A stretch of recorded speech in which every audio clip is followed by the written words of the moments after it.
تو کیا قربانی ایک قربانی کرنے سے سب کی کفالت ہو جائے گی یا قربانی سب کی طرف سے مانی جائے گی؟ ہو سکتی ہے نہیں؟ جواب، نمبر 1، جو مسلمان عاقل ہو، بالغ ہو، مقیم ہو اور قربانی کے دنوں میں اس کی ملکیت میں حاجت اصلیہ سے زائد اور دین سے فارغ، یعنی قرض سے وہ فارغ ہو، قرض سے فارغ ہو کر اس کے پاس اتنا مال ہو جس کی قیمت تقریباً 52.5 تولہ چاندی ہو، یعنی وہ اس پر قرض ہے اور قرض بھی اس نے ادا کر دیا، اور قرض ادا کرنے کے بعد اس کے پاس 52.5 تولے چاندی کی برابر ملکیت ہے، یا 52.5 تولے چاندی ہے، یا تھوڑا سونا ہے یا تھوڑی چاندی ہے، اور کچھ اس کے پاس روپیہ ہے۔ اور کائنات میں اور جہاں بھی ایمان والے رہتے ہیں، اگر اس پر عمل کرتے ہیں کہ وہ چاند دیکھنے کے بعد قربانی کرنے تک نہ اپنے بال کاٹیں نہ ناخن کاٹیں۔ الحمد للہ رب العالمین والصلاة والسلام والعاقبۃ للمتقین، اللہم صلی علی محمد النبی الامی وعلی آلہ وسلم تسلیما۔ اعوذ باللہ من الشیطان الرجیم، بسم اللہ الرحمن الرحیم، فصل لربک وانحر، صدق اللہ العظیم۔ محترم اور معزز سامعین اعظام، الحمدللہ یہ ذی الحجہ کا اول پہلا عشرہ چل رہا ہے، اور اس عشرے کی اللہ تبارک و تعالیٰ نے بڑی فضیلت بیان فرمائی ہے۔ والفجر ولیال عشر، یعنی 10 راتوں کی قسم کھائی ہے۔ تو معلوم یہ ہوا کہ اس عشرے میں چند اعمال جو قرآن حدیث سے ثابت ہیں اور ہمیں کرنے چاہیے، اس کو سمجھ لینا ضروری ہے۔ نمبر 1، جب ذی الحجہ کا چاند نظر آ جائے تو چاند کے نظر آنے سے پہلے جس شخص کا بھی ارادہ قربانی کرنے کا ہے وہ اپنے سر کے بال، ناخن وغیرہ پہلے ہی کٹوا لیں، ورنہ پھر قربانی ہونے تک انتظار کریں۔ یہ عمل مستحب ہے، چونکہ یہ ایام بڑے مبارک ہیں اور یہ حج کے ایام ہیں، اس لیے پوری کائنات میں اور جہاں بھی ایمان والے رہتے ہیں، اگر اس پر عمل کرتے ہیں کہ وہ چاند دیکھنے کے بعد قربانی کرنے تک نہ اپنے بال کاٹیں نہ ناخن کاٹیں، تو ان کو حجاج کرام جو عمل کرتے ہیں احرام باندھنے کے بعد، نہ بال کاٹتے ہیں نہ ناخن کاٹتے ہیں، تو اس اجر میں جو جہاں رہتا ہے وہ شامل ہو جاتا ہے۔ دوسری بات، اس عشرے میں دوسرے روزہ رکھنے کی بہت فضیلت ہے، پورے عشرہ، اور 9 ذی الحجہ جو یوم عرفہ ہوتا ہے، اس دن کا روزہ رکھنے کی اتنی فضیلت بیان فرمائی کہ اللہ تعالیٰ روزہ رکھنے والے کو 1 سال کے برابر روزہ رکھنے کے ثواب عطا فرماتا ہے اور اس کو 1 سال کے گناہ معاف کر دیتا ہے۔ لیکن اس سے مراد صغیرہ گناہ ہے، کبیرہ نہیں ہے۔ اور اسی طرح سے 9 ذی الحجہ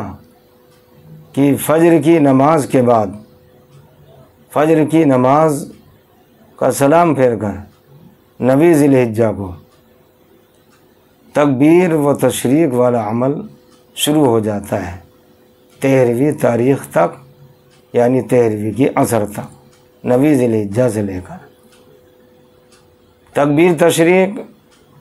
مردوں کے لیے بلند آواز سے ہے اور عورتیں آہستہ سے تکبیر تشریق کو کہیں، اللہ اکبر اللہ اکبر لا الہ الا اللہ واللہ اکبر اللہ اکبر وللہ الحمد۔ اس سے اللہ تعالیٰ کی شان، ربوبیت، اس کی کبریائی کو بیان کرنا ہے۔ یہ ایمان والوں کو یہ عمل کرنا چاہیے، اور ایمان والوں کے لیے یہ عمل کرنا اللہ کے نبی علیہ الصلوۃ والسلام کی طرف سے حکم ہے۔ اسی مہینے میں 10ویں ذی الحجہ یعنی عید الاضحیٰ کی نماز ادا کرنے کے بعد ایک عمل آتا ہے، وہ ہے قربانی۔ قربانی اللہ تعالیٰ کو اتنی پسند ہے کہ ان ایام میں قربانی سے بڑھ کر کوئی عمل اللہ کے یہاں پسندیدہ نہیں ہے، چاہے کتنا ہی بڑا عمل کیا جائے۔ قربانی کس پر فرض ہے؟ کیا جو گھر کا منتظم ہے، ذمہ دار ہے، مکھیا ہے، اگر اس نے اپنی طرف سے ایک قربانی یعنی ایک حصہ یا پورا ایک جانور بکرا اس کی قربانی کر دی، تو اس کے گھر میں پائے جانے والے افراد جو تقریباً 10 ہوں یا 12 ہوں یا 8 ہوں، کیا ان سب کی کفالت ایک جانور سے ہو جائے گی؟ ایک سوال ہے۔ یعنی صرف گھر کے اندر 12 افراد رہتے ہیں یا 10 افراد رہتے ہیں اور قربانی ایک کی جا رہی ہے، تو کیا قربانی ایک قربانی کرنے سے سب کی کفالت ہو جائے گی یا قربانی سب کی طرف سے مانی جائے گی؟ ہو سکتی ہے نہیں۔ جواب نمبر 1، جو مسلمان عاقل ہو، بالغ ہو، مقیم ہو اور قربانی کے دنوں میں اس کی ملکیت میں حاجت اصلیہ سے زائد اور دین سے فارغ یعنی قرض سے وہ فارغ ہو، قرض سے فارغ ہو کر اس کے پاس اتنا مال ہو جس کی قیمت تقریباً 52.5 تولہ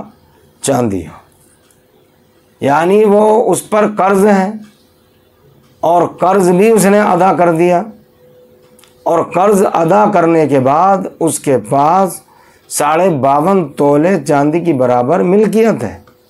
یا 52.5 تولے چاندی ہے، یا تھوڑا سونا ہے یا تھوڑی چاندی ہے، اور کچھ اس کے پاس روپیہ ہے، اور قرضہ اتارنے کے بعد جب دیکھا تو 52.5 تولے چاندی کی برابر بیٹھ رہا ہے سب کچھ، تو اس شخص پر اب قربانی کرنا واجب ہے، ضروری ہے۔ اور اتنی ملکیت یعنی 52.5 تولے چاندی کی برابر، خواہ وہ تجارتی ہو یا نہ ہو، اور اس مال پر سال گزر گیا ہو یا سال نہ گزرا ہو، سال گزر گیا ہو یا سال نہ گزرا ہو، تو ہر حال میں، ہر صورت میں اس شخص پر قربانی کرنا واجب ہے۔ اگر گھر کے تمام افراد صاحب نصاب ہیں، گھر کے اندر اس کے بیٹے کی جو بیویاں ہیں، 2 بیویاں ہیں یا 3 بیویاں ہیں، اور ان پر قرض بھی نہیں ہے، اور ان کے پاس 52.5 تولے چاندی کی ملکیت کی برابر ملکیت ہے، 52.5 تولے چاندی کی برابر مقدار کی برابر ان پر ملکیت ہے، یعنی کچھ چاندی ہے، کچھ سونا ہے، کچھ نقدی ہے، یعنی مہر کے پیسے ہیں نقد. تو اب ان کی طرف سے علیحدہ قربانی کی جائے گی، یعنی گھر کے افراد میں 10 ہو، 12 ہو، 8 ہو، اگر صاحب نصاب سب الگ الگ ہیں تو اب سب کی قربانی بھی الگ الگ کی جائے گی. اور اگر صاحب نصاب نہیں ہے اور گھر میں 10 یا 12 افراد ہیں تو صرف گھر کے مکھیا اور ذمہ دار کی طرف سے ایک قربانی کرنا یہ واجب ہوگی. اس کے علاوہ نفلی قربانی واجب کے بعد اللہ کے رسول علیہ الصلاۃ والسلام کی طرف سے بھی قربانی کرے، وہ نفلی قربانی ہوگی. جیسا کہ حضرت علی رضی اللہ تعالی عنہ نے فرمایا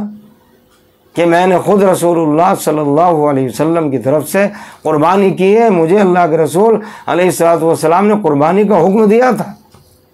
تو اس لیے میں نے اللہ کے رسول علیہ الصلاۃ والسلام کی طرف سے قربانی کی ہے. اپنے مرحومین کی طرف سے، والدین مرحومین کی طرف سے، اپنے اعزاء قربا مرحومین کی طرف سے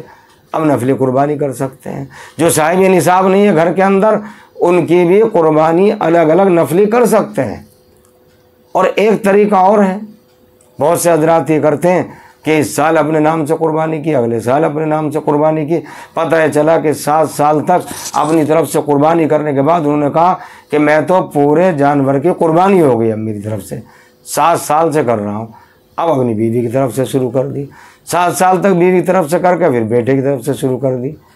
تو یہ طریقہ، یہ رسم، یہ رواج بالکل غلط ہے،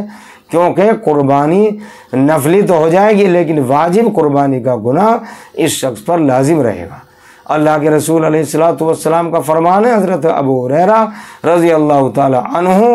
راوی ہیں، فرماتے ہیں رسول اللہ صلی اللہ علیہ وسلم کہ باوجود وسعت کے، گنجائش کے، یعنی ایک شخص صاحب نصاب ہے اور صرف ان 3 ایام میں، یعنی 10ویں تاریخ کو یا 11ویں تاریخ کو یا 12ویں تاریخ کو، یعنی کہ سورج غروب ہونے سے پہلے پہلے وہ صاحب نصاب بن گیا، تیسرے دن مال آ گیا عید کے، تو فرمایا اس پر بھی قربانی واجب ہو. اب اس شخص نے قربانی نہیں کی تو اللہ کے حبیب علیہ الصلاۃ والسلام نے ارشاد فرمایا کہ وہ شخص جو وسعت کے باوجود قربانی نہیں کرتا وہ ہماری عیدگاہ کے قریب بھی نہ آئے. یہ اللہ کے حبیب علیہ الصلاۃ والسلام کا فرمان ہے، اور کس قدر اس کے اندر وعید ہے اور کس قدر اللہ کے رسول علیہ الصلاۃ والسلام کے جملے مبارکہ سے وعید ثابت ہو رہی ہے. اس لیے ہر شخص کو جو صاحب نصاب ہے قربانی کرنا ہر سال قربانی کرنا فرض ہے. اللہ کے حبیب علیہ الصلوۃ والسلام 10 سال مدینہ منورہ میں رہے، ہر سال آپ نے قربانی کی ہے، 1 سال بھی ناغہ نہیں کیا. اللہ تعالی ہمیں عمل کی توفیق عطا فرمائے، اور انشاءاللہ اب دوسری ویڈیو میں اور ضروری مسائل قربانی کے بیان کیے جائیں گے. اللہ تعالی ہم سب کو عمل کی توفیق عطا فرمائے. وآخر دعوانا ان الحمد للہ.